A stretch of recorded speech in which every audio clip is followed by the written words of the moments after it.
శివలింగంపై కాలు పెట్టిన ఈ భక్తుడు ఎవరో మీకు తెలుసా? అదే ఆంధ్రప్రదేశ్లోని శ్రీకాళహస్తి క్షేత్రానికి చెందిన కన్నప్ప కథ. తిన్నా అనే ఒక వేటగాడు శాస్త్రాల పట్ల అవగాహన లేని అమాయక భక్తుడు ఒకరోజు అడవిలో శివలింగాన్ని చూసి ఇదే నా దేవుడు అని భావించాడు. ఇది ఒంటరిగా ఉంది, ఆకలిగా ఉంటుందని అనుకుని వెంటనే శివుని తన దేవునిగా స్వీకరించాడు.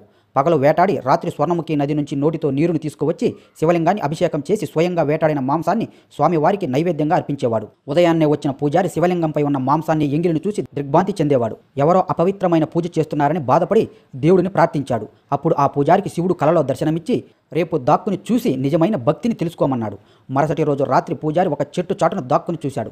కన్నప్ప తన పూజ ప్రారంభించినప్పుడు శివలింగం కుడి కన్ను నుండి రక్తం కారడం ప్రారంభమైంది. కన్నప్ప ఆతృతతో ఔషధ మూలికలు పెట్టినా ప్రయోజనం లేకపోయింది.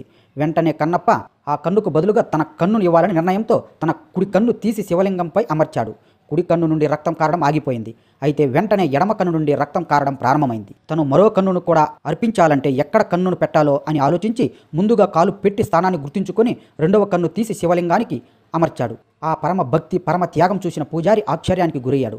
ఆ క్షణమే శివుడు ప్రత్యక్షమై కన్నప్పను అలింగనం చేసుకుని తనకు మోక్షం కలిగించాడు. అందుకే తిన్నా అనే భక్తుడిని మనం భక్త కన్నప్ప అని పిలుస్తాం. ఈ సంఘటన జరిగిన స్థలం ఆంధ్రప్రదేశ్లోని శ్రీకాళహస్తి ఆలయం. ఈ ఆలయం 3 పురాతనమైన భక్తులైన శ్రీ అంటే సాలీడు, కాళ అంటే పాము, హస్తి అంటే ఏనుగు అని ఈ ముగ్గురు ఆది భక్తులు స్వర్ణముఖి నది ఒడ్డున వాయులింగాన్ని ఆరాధించి మోక్షం పొందినందున ఈ స్థలానికి శ్రీకాళహస్తిని పేరు వచ్చింది. కన్నప్ప కళ్ళు అమర్చినందున ఆ ప్రదేశాన్ని కన్నప్పేశ్వర కొండగా పిలుస్తారు. అక్కడ చేరుకోవడానికి సుమారు 325 మెట్లు ఎక్కాలి. కొండపైన భక్త కన్నప్ప ఆలయం, దానికి పైన గౌరీ పరమేశ్వరుల విశాలమైన విగ్రహాలు దర్శనమిస్తాయి. భక్త కన్నప్ప త్యాగాన్ని స్మరించుకుంటూ హరహర మహాదేవ అని కామెంట్ చేయండి.